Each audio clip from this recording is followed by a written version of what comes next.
on YouTube is a lot of agents are still struggling, right? You're all trying to make money. Everybody's trying to get paid.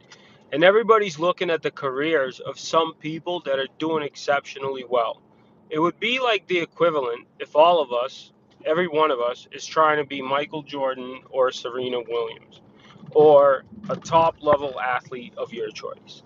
If you really think about this, if you really think about this, it's very unlikely that most of us are going to become exceptional salespeople. If you look at the Sporting Association, NBA, it's very unlikely that most people could get into that level of such a high level profession.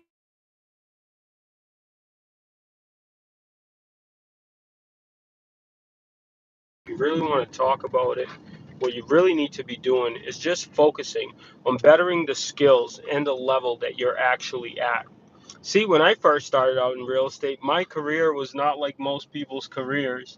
And what I think that makes it so amazing is my first year, I only sold one house.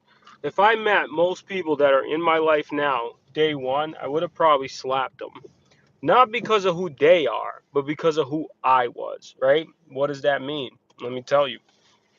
All that means is I had to go work on myself. I had to work harder on myself than I do at my job. Now, if you go work so hard on yourself mentally, physically, emotionally, it doesn't mean you're going to completely become a different person. But I promise you, if you talk to some people that knew me from my early teen years, I was a much different person with my attitude and my behavior and my status.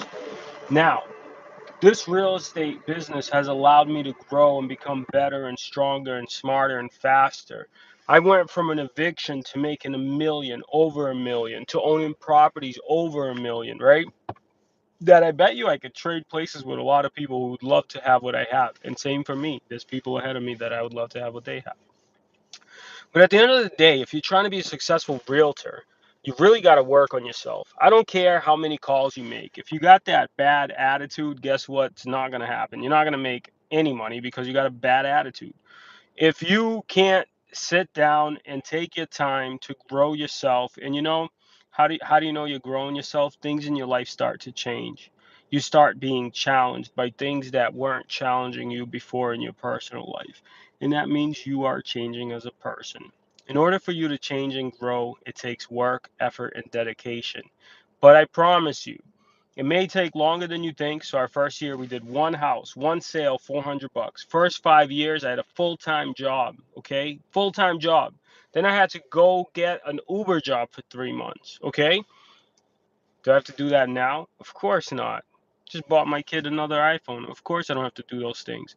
But guess what I did? I put in the work. I took the money I made. I changed the way I think about money. I changed the way I think about myself, my business, how I act, how I talk, how I walk. And I became a better person. I obviously worked hard on my skills and try to become better and better. However, let's be honest, I'm not that great. If you go back and look at my old videos of me cold calling, I was a really heavy guy, calling all the time, trying to get business. At that time, I was broke. Now that I'm no longer broke, I could see why most agents are. You're not willing to let go of the things you need to let go in order to go in the direction that you need to go in. Good luck.